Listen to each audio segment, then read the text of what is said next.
Hello, good afternoon, everybody, and welcome to today's tutorial. My name is Chidiebere. So, in today's tutorial, we'll be looking at how to create a single page login and sign in for our application. We want to use a single page to log in as well as to create login and our sign up. So, without wasting much of our time, we'll go ahead to start coding. We are just coding the interface. We are not adding any back-end code or any code to API or whatsoever. So I've gone ahead to create this page, and it's currently running just to fast track things. And then we start by creating our widgets, which we will later on import inside our widget build. So the first widget we would like to create is our navigation option widget. So for our navigation option widget, this is a widget that will allow us to either log in or to sign up, to present the user with an interface for login or sign up. So over here, we return a row and we close it out. Let's quickly do this.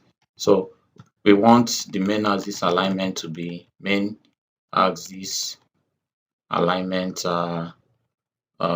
Should we say space between? Okay, let's do space in between, and the children, which we want to import here. So we want to use Inkwell. Inkwell is a widget that allows you to click on objects or the childs on them.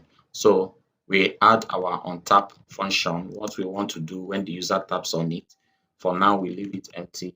We add the child uh, property, and we want to add a text to it. So the text we are going to add, we put it sign up, and then we also want to style this text by adding style to it, style text style. So we want to change the color and colors dot, let's use gray, and then what else? Let's change the font size. Let's make it bigger by putting 25. So this is one of our widgets, and the next widget will be also an inkwell. Okay, just go ahead and copy this you created here, copy and paste it twice, paste it again here once, and change the text in it to login. So basically we've created this widget, and let's go ahead and add our easy body here, body, and we add a container,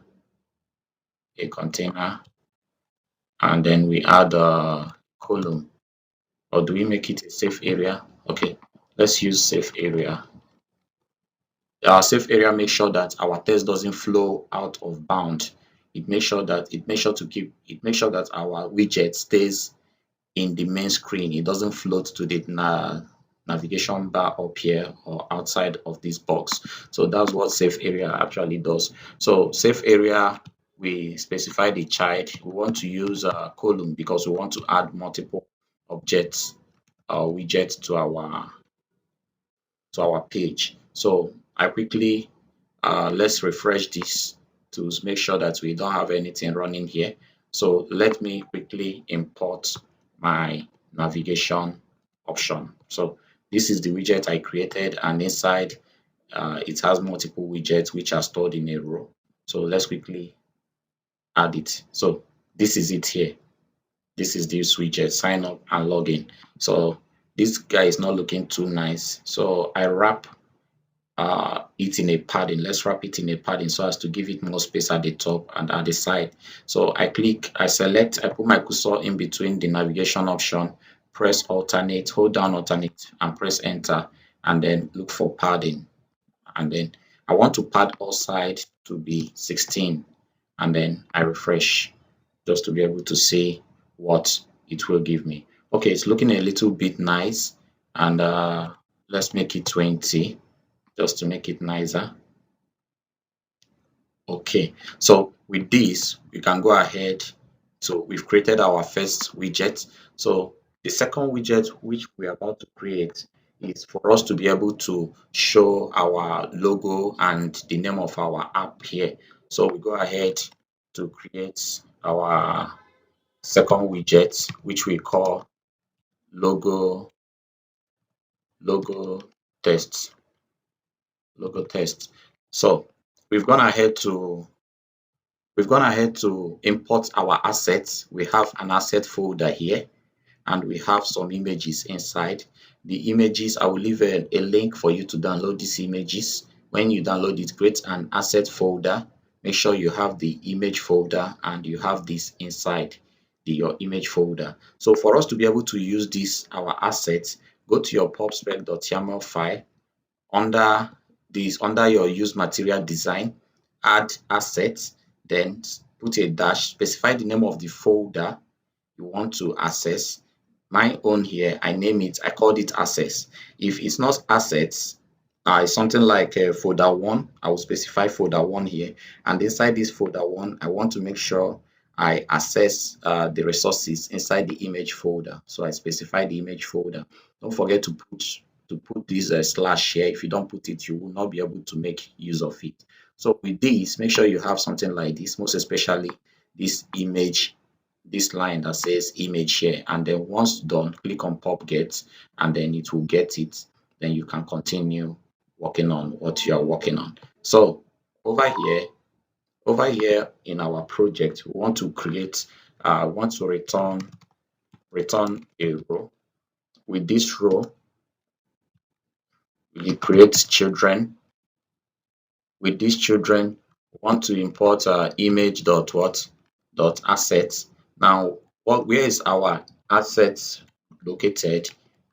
Our image asset which we want to use is located inside our asset folder, which has image folder, and we want to make use of this particular one that says car ios.png. So I do car underscore ios.png. So with this, we are good to go. So I go ahead and create this. So let's style it. Let's give it a height. What height do we give it? Let's give it 60 just to make it look more nice, very nice. And what else are we going to give to it? Let's give it width and let's give it 60. What else? Let's give it a color. Let's give it a color. Let's give it color, and we say colors dot red. Okay. With this, we are good to go. So don't forget to put your semicolon here because it's using a return statement. Now the second thing we want to add very close to it is our add a size box just to give a space between the image and the text. And the width I want to use the width I want to use 10, and I don't need a height here, so I will delete this this height. Did I not get it? Oh, sorry, it should be size box. So sized box, yeah, this is it here.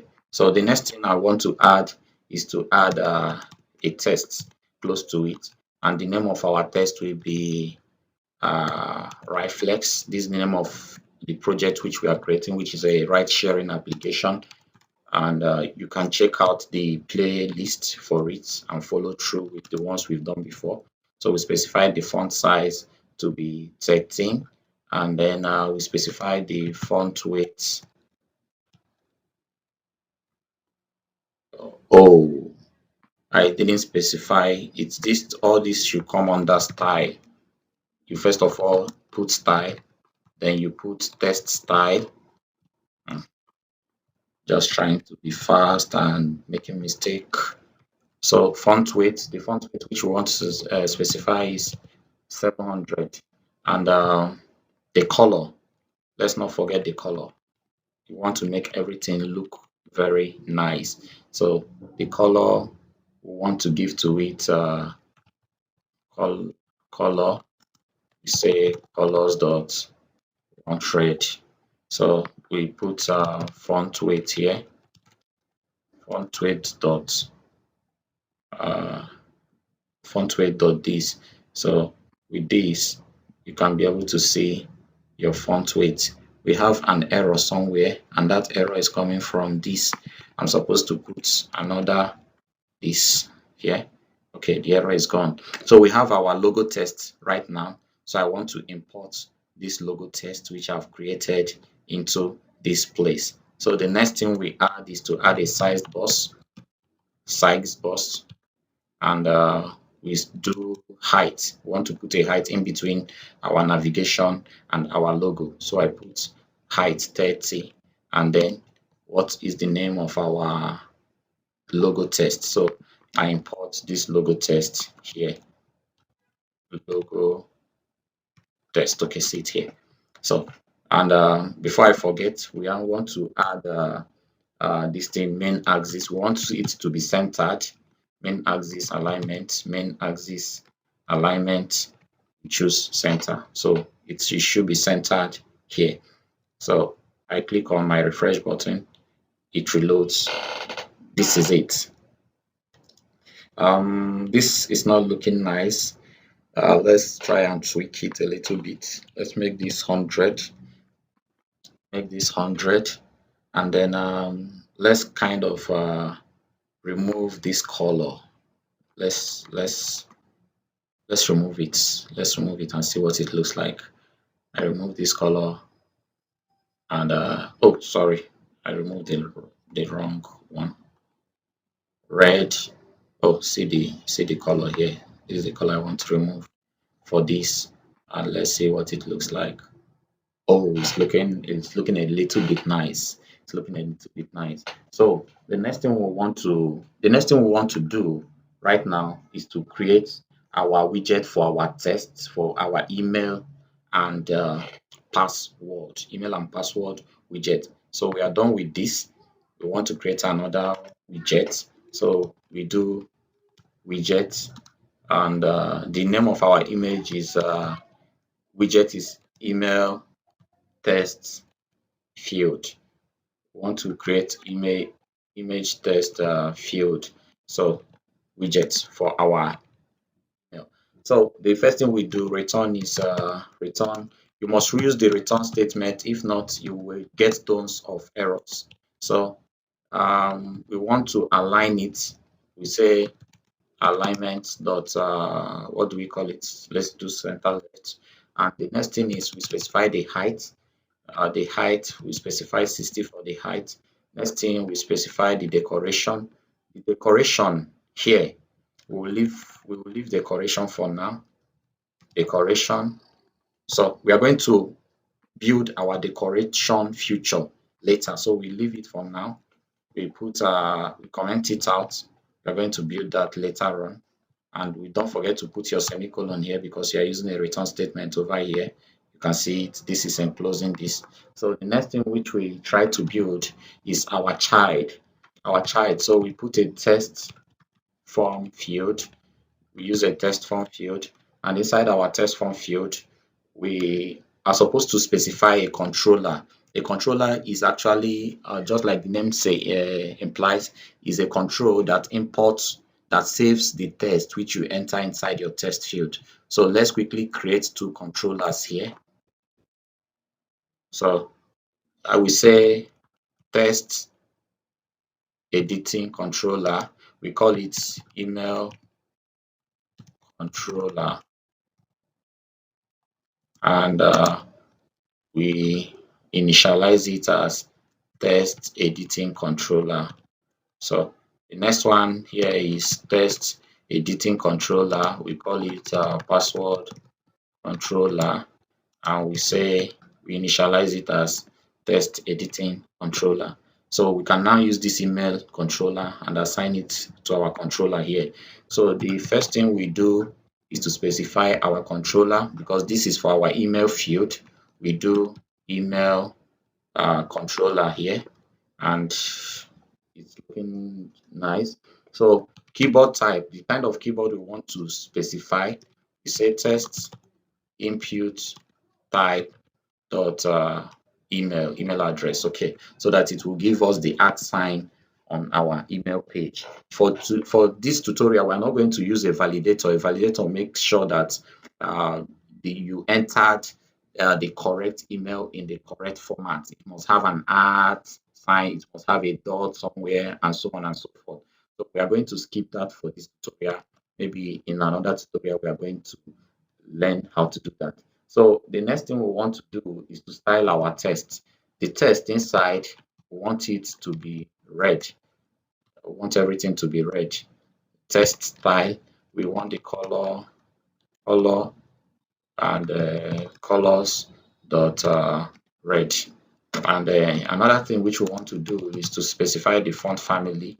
The font family, we want the font family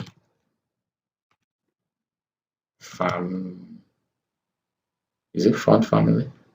Okay, font family, you specify, let's do Open Sans for this font family here. So with this, we want to decorate our text input. We want to decorate it. And we say decoration, input decoration, and then we specify our border. Whether we want border on it, border. I'm going to tell you why we had to put off this decoration for this container. We don't need to be specifying, since we are going to use it 2 or 3 times. We want to do it once and import it anywhere we want it. So we do input border. We don't want any border to show for it. So the next thing we do is content padding. We don't want our text to be very close to the edge of the input field. So insert dot only, let's say top. Let's specify 14 for it. So the next thing is we want to add a prefix icon, a nice looking icon that will tell the user that this is for email. What's expected here is email, and I want the color to be red. Color, okay. So we do colors dot red. We want everything to be in red color. So the next thing which we are going to do is to add a hint text to tell the user what is expected. Hint text. So what will our hint text be? Our hint text is going to be enter your email. So this is it, and I think we are done. So let's quickly import it in here. We have email test this. So we are going to add a size box just to add a distance between our image and the whatever we want to put. Size box, and then we specify the height as 20, and then we import email test field here. So this is it here. So we refresh and let's see what it looks like. Oh, so this is it here. It's not looking nice right now because we've not styled our container here. So we are going to quickly style our container and import it into our decoration. So we want to style it. We do final container, we call it kbox. Let me call it kbox decor, and it's going to be a box decoration, and inside it we specify our color. We want it to have a color white, and we want the border radius. We want the border to curve at the end. Border radius dot circular. So the curvature, I say 10. So we want to add shadow to it. So we say box shadow, and for this box shadow, we are going to add our box shadow, and we are going to specify the color. So it's do colors dot let's use black 12 just to add a little shade of black to it, black shade to it, and we specify our blur radius. Our blur radius, the blur radius, let's do 6. And if it's not looking nice, we are going to adjust it. So the offset for this, the offset is how you want it to be looking. The offset, oh God, I mistakenly entered my function key, and it's seizing the whole thing I'm doing here. Okay, it's back.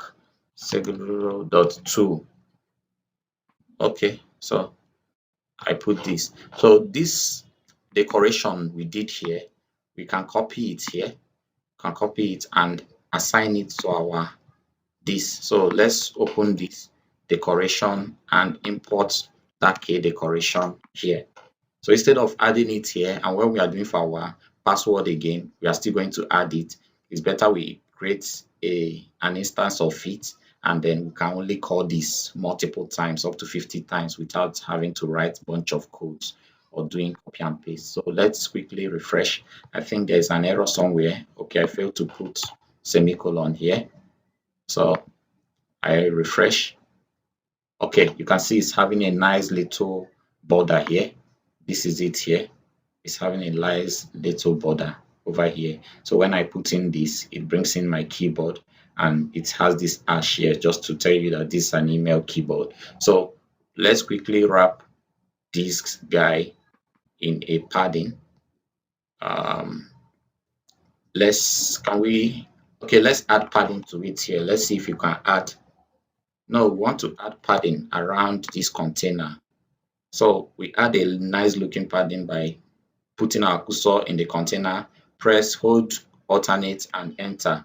We wrap it in a padding, and then we specify. So this is the padding. It has wrapped the container inside a padding, and then this, and we specify 14 for it. So let's do 14 and see. So it's going to give space here and space here. Okay, 14, not bad, not bad. So let's see if we can make it 20.0. So it's going to come down a little bit. Okay, this is looking nice. So instead of typing all this again, what you simply do is this email. Let's bring down this email, this. So our decoration, this input decoration, I'm going to copy it out, and just like before, I'm going to create another input decoration for it. I say final I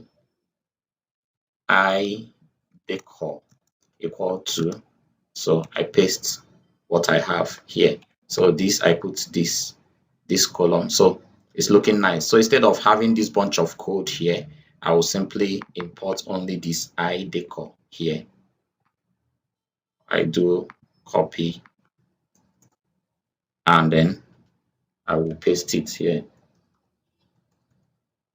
So the next thing we do is let's quickly see if we made any mistake or if we still have the same. Okay, still the same thing. So we want to create a field for our for our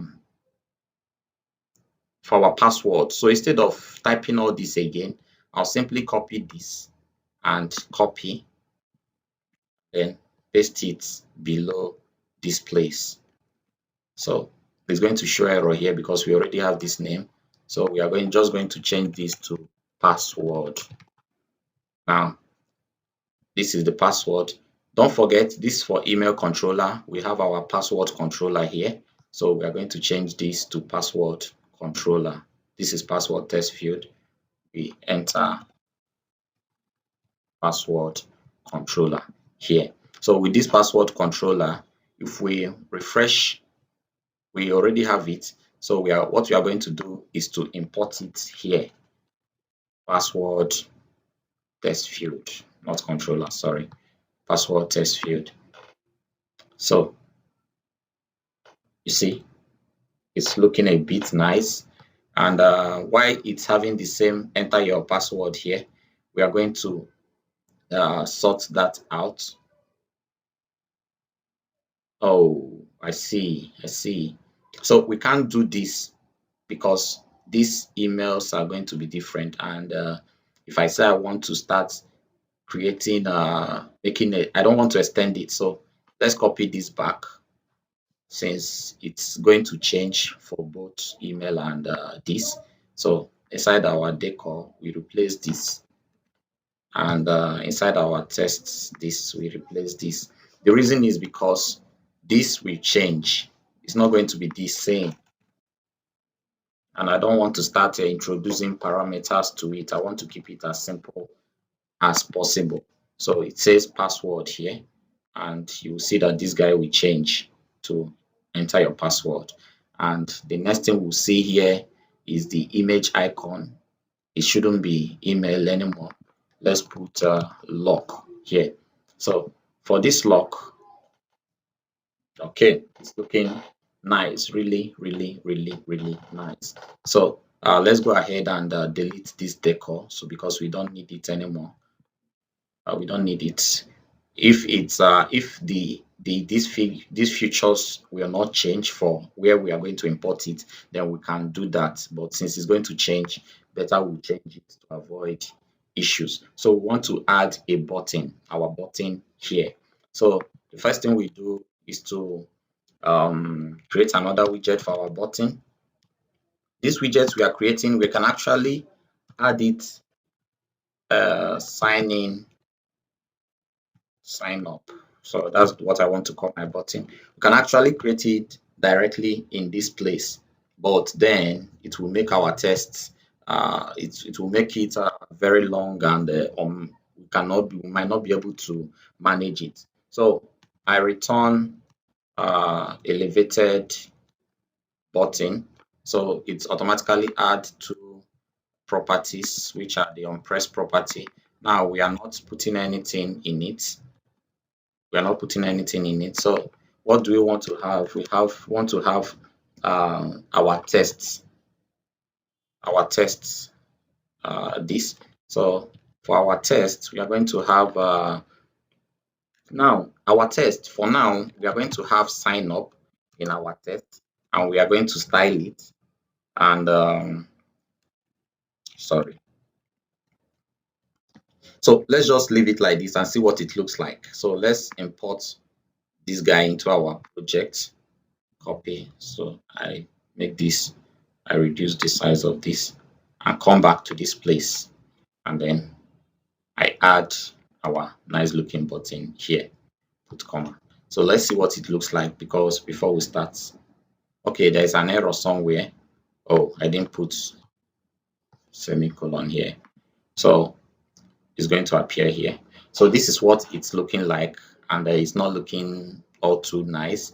So the first thing we want to do is we want to add a space in between it and sized box, and we put height. We specify height as 20, and we'll put our comma here. So with that, we'll put a space in between this and this. Okay, just make it look a little bit nicer. So we want to style our button first. So we do style, want to style it elevated button dot style form. So the primary color which we want to use, since we are using white and red, let's maintain it white. And the on primary color, what we want to appear on the primary color, whether we put an icon, whether we put a text, we want it to appear in red. So with this, let's quickly refresh and see what it looks like. Okay, it's looking a little bit nicer. So we want our text to be a little bit bigger. So we put our style and do text style, and for our text style, we want the font size to increase.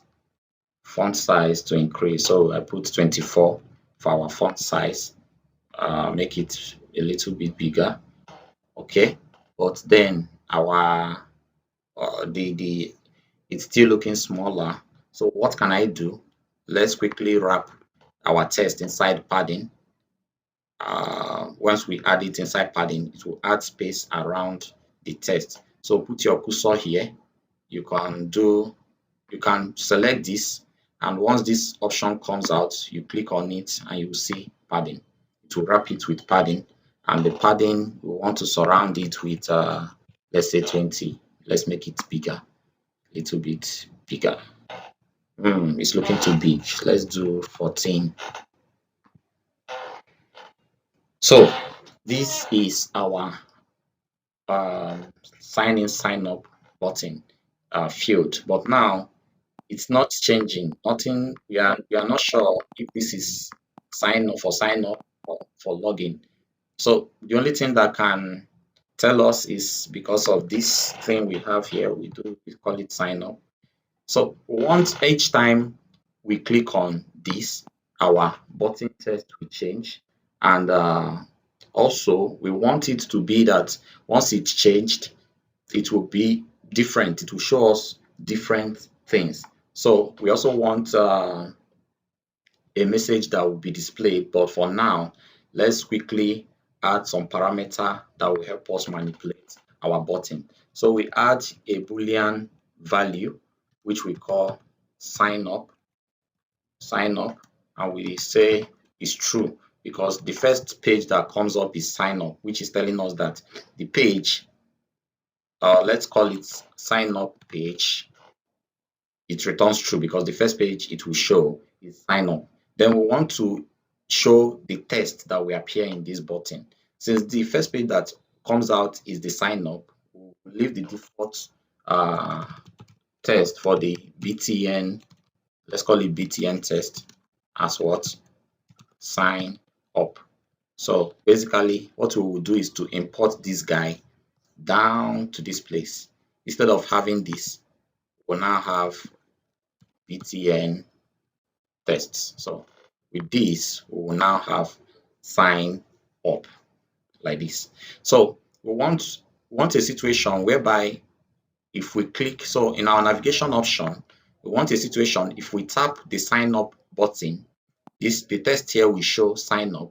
If we tap this, the text here will show login. So we do this and we say set state. We put set state, and we put sign up page. We change it to true here, and then we change the text here, BTN button, BTN test, sorry. We change it to what? Sign up here. So this is what will happen when it comes like this. And for this one, this second test field here, we put it like this. Set state, we do set state, and then we put sign up page. We say false because it's no longer sign up but login, and the button text should change from sign up to what? Login. So this is exactly what we want to have.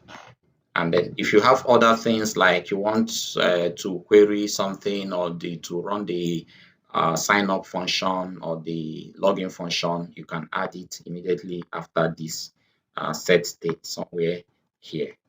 So let's quickly run this and see what happens when we click on our sign up. So when we say login, it automatically changes, and when we say sign up, it automatically changes. So when we are signing up, we can use this same field instead of having multiple fields for our sign up.